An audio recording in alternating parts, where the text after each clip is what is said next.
A veces lo que encuentra un explorador no es la muerte, sino algo mucho peor.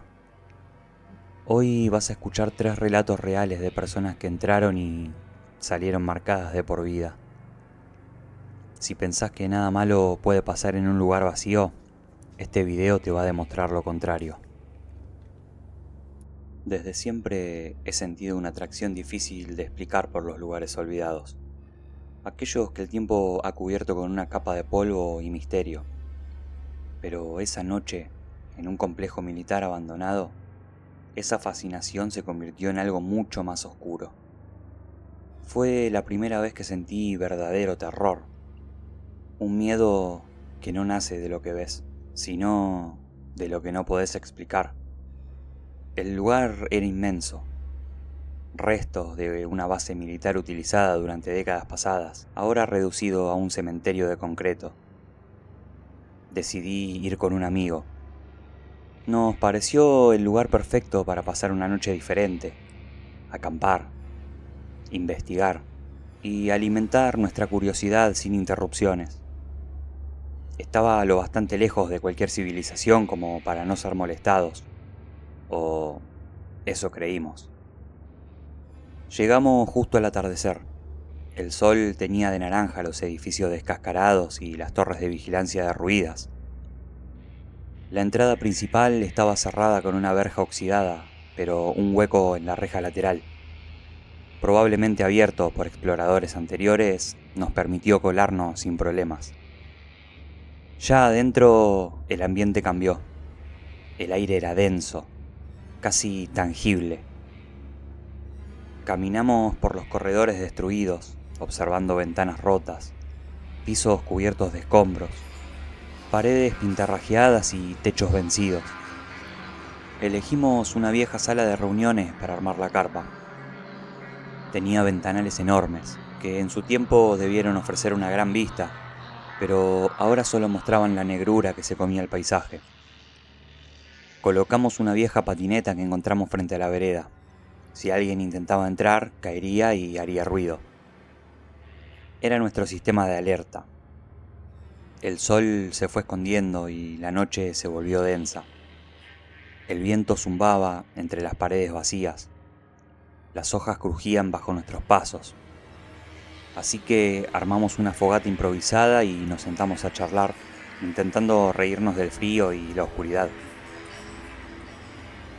Pasaron unas horas y, vencidos por el cansancio, nos dormimos. Los turnos de vigilancia quedaron olvidados. Lo siguiente que recuerdo es el más absoluto de los silencios. Un vacío sonoro que me presionaba los oídos. Abrí los ojos y sentí el cuerpo helado. La patineta ya no estaba frente a la puerta. Estaba a un lado de la carpa, apoyada con cuidado, y encima de ella un mensaje escrito con letra temblorosa: despierten. Me quedé helado. Miré a mi amigo, él también estaba despierto. No nos hizo falta decir nada. Había alguien con nosotros. Alguien que se había acercado sin que lo notáramos. Salimos con las linternas encendidas, temblorosas, buscando en la oscuridad. No había nadie. El fuego se había apagado y todo parecía intacto, salvo por la patineta y la amenaza implícita en ese mensaje. ¿Viste a alguien?, susurró mi amigo. No. ¿Crees que aún sigue acá? No respondí. Empezamos a guardar nuestras cosas lo más rápido que pudimos. Cada crujido parecía una advertencia, cada sombra un enemigo invisible. Mientras él doblaba la carpa, vi algo que paralizó mi cuerpo. En la ventana rota de un edificio cercano, un reflejo. Una silueta. Fue un segundo, pero suficiente para saber que no estábamos solos. Apunté con la linterna, pero no había nada. Creo que vi a alguien, dije. Él no necesitó más.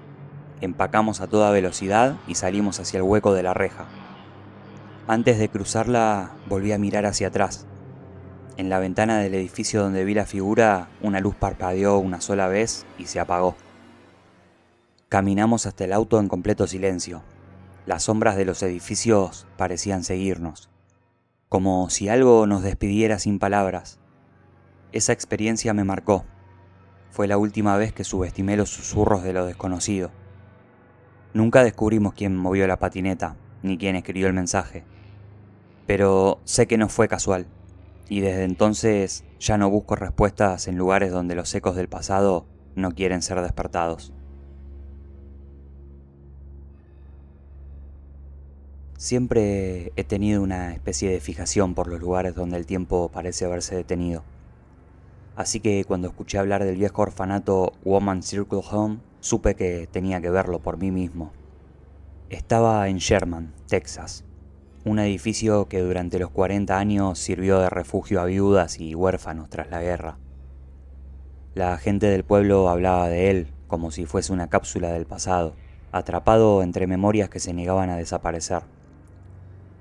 Las advertencias no faltaron, historias de tragedias, rumores de presencias. Pero mi curiosidad fue más fuerte. El día elegido era gris, con nubes pesadas y aire melancólico perfecto para una exploración así. Llegué solo, con ese nerviosismo que aparece cuando sabes que estás por hacer algo que no deberías, pero igual lo haces. La estructura se imponía al final de una calle sin salida. Su fachada despedía abandono, pintura desgastada, ventanas rotas y un silencio que parecía flotar en el aire. Desde afuera se podía sentir la soledad impregnada en cada ladrillo. Crucé el umbral donde alguna vez estuvo la puerta principal, ahora solo un marco cubierto de grafitis oxidados. Dentro el aire era distinto, más pesado, casi espeso. Avancé por el primer piso, recorriendo habitaciones pequeñas con camas metálicas oxidadas y escritorios cubiertos por telarañas. Me detuve en lo que alguna vez fue la sala común. Había sillas destrozadas y un piano desafinado ocupaban el centro, como si esperaran que alguien los usara una vez más. Los rayos de luz entraban por las ventanas rotas, proyectando sombras alargadas que se movían como si tuvieran voluntad propia. Comencé a sentirme observado, no en un sentido tangible, sino como si las paredes mismas tuvieran ojos, como si el edificio supiera que yo estaba ahí. Subí al segundo piso. Las escaleras de madera crujían con cada paso, haciendo que dudara de mi estabilidad. El techo había cedido en varias partes, dejando ver el cielo encapotado a través de las vigas rotas. Todo estaba aún más destruido que abajo, pero lo que realmente me llamaba la atención no estaba allí. Era en el sótano. Siempre hay algo en los sótanos de los lugares abandonados que genera una mezcla de miedo y atracción. Este no era la excepción. La puerta que llevaba hacia abajo estaba entreabierta, dejando escapar un aire gélido que no se sentía en ningún otro rincón del edificio. Encendí mi linterna, comprobé la batería y comencé a bajar. Los escalones de concreto estaban húmedos, con charcos dispersos. Cada uno de mis pasos retumbaba en ese espacio cerrado, como si alguien respondiera desde la oscuridad. Al llegar al último peldaño, solo la luz de mi linterna me permitía ver. El lugar era más grande de lo que imaginé. Estaba sostenido por columnas de concreto y lleno de muebles rotos, humedad y un goteo constante en alguna esquina. Avancé unos metros observando los muros manchados y agua acumulada, y entonces pasó. Un sonido rompió el silencio. Un chapoteo violento como si algo hubiese caído en el agua. Yo me quedé inmóvil. La linterna temblaba en mi mano. Apunté hacia el origen del ruido, pero no había nada. Me acerqué. El agua turbia se agitaba lentamente. Intenté racionalizarlo. Un animal, pensé. Pero no había señal de vida. Solo mi respiración rápida y entrecortada. Así que retrocedí sin dejar de mirar aquella esquina cuando otro sonido me detuvo. Un rasguño. Provenía de la pared. Bajo, persistente. Así que no esperé más. Di media vuelta y corrí escaleras arriba, tropezando con los charcos. Subí de 2 en 2, sintiendo que algo me rozaba los talones. Al llegar al primer piso, ni siquiera me detuve a recuperar el aliento. Salí al exterior y aspiré al frío con desesperación. No miré atrás, solo me alejé. Pero aún fuera del edificio, esa sensación persistía, como si desde las ventanas rotas alguien o algo me siguiera observando. Me detuve a unos 50 metros del lugar intentando regular mi respiración. Aún oía en mi mente el eco de aquel chapoteo, una interrupción violenta que desquebrajó el silencio como un cristal. Mientras volvía al auto me llené de dudas. ¿Realmente vi algo? ¿Pudo ser una rata, un intruso escondido?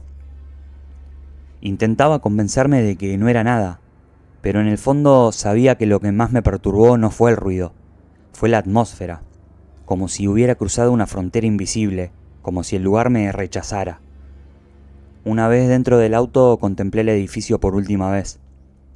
Pude ver claramente las ventanas del segundo piso y la entrada del sótano. Y lo que más me perturbó no fue una figura o un ruido, sino el silencio, total, como si el edificio esperara, como si supiera que volvería. Y eso fue justamente lo que hice. Nunca supe por qué, pero los lugares que otros evitan siempre terminan llamándome. Como si algo dentro de mí sintiera una especie de atracción enfermiza por lo prohibido. Tal vez por eso, cuando escuché a unos chicos del pueblo hablar sobre el viejo puente de cemento en las afueras, supe de inmediato que tenía que ir. Decían que era un paso ferroviario olvidado, oculto en el medio del bosque. Nadie lo usaba desde hacía décadas. Al parecer, allí hubo un accidente en los años 70. Un tren descarriló por causas nunca aclaradas y murieron varios trabajadores en el acto. Desde entonces los lugareños lo llaman simplemente el puente maldito. Fui solo, no porque quisiera, sino porque nadie quiso acompañarme. Llegué al atardecer, con una mochila ligera, mi linterna y una cámara. El sendero que conducía al puente estaba invadido por la vegetación. Me abrí paso entre ramas secas y maleza hasta que lo vi. De lejos parecía más una ruina que una estructura. Estaba todo cubierto de moho, con hierros oxidados asomando por sus costados.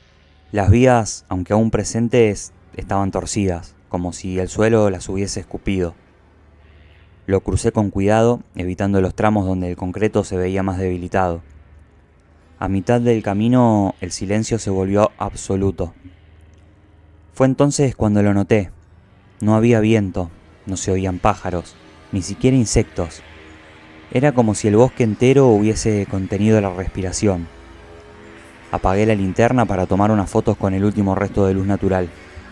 Pero algo en el aire cambió. Una presión, una presencia. Sentí un cosquilleo en la nuca como si alguien respirara detrás de mí. Me di vuelta rápido, pero no había nadie. Volví a encender mi linterna y continué hasta el otro lado del puente.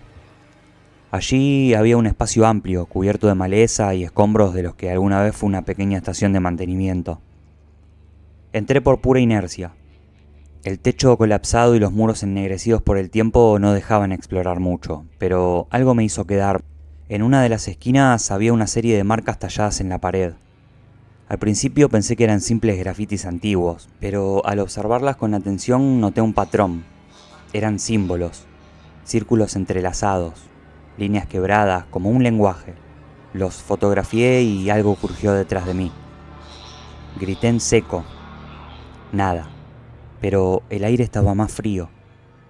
Volví a escuchar el sonido, pero esta vez como un paso arrastrado. Salí de la estación rápidamente, la linterna parpadeó y miré hacia el puente. Una figura estaba allí. No pude distinguir su rostro, pero era alta, inmóvil como si me esperara. Retrocedí unos pasos y la figura no se movía. Parpadeé y desapareció. No quise correr, todavía no. Caminé con firmeza de regreso al puente. Lo crucé sin mirar a los lados, pero justo cuando llegaba al final, escuché lo que parecía un tren venir a lo lejos. Pero era imposible. No había trenes desde hacía décadas. El suelo tembló levemente bajo mis pies, así que me di vuelta y la linterna iluminó los rieles vacíos. El sonido cesó de golpe. Llegué al otro extremo con el corazón latiéndome en los oídos. Me detuve, intenté entender qué acababa de pasar. De pronto, un último sonido me quebró por completo. Provenía de mi mochila, como si algo dentro se moviera. La abrí de golpe y nada. solo mi cámara y la linterna de repuesto. Entonces miré la pantalla de la cámara. Tenía varias fotos nuevas que yo no había tomado. En una de ellas estaba la figura, de pie sobre las vías. En otra su rostro, o lo que parecía serlo. Era una masa borrosa, desfigurada, con algo parecido a ojos. Yo no recordaba haber presionado el botón en ningún momento. Salí del bosque sin mirar atrás. Todavía no volví. Las fotos están guardadas en una caja lejos de mí. Y aunque podría borrarlas, algo me impide hacerlo. Porque si lo que vi esa noche es real, entonces el puente sigue ahí, esperando. Y quizás la próxima vez no me deje ir.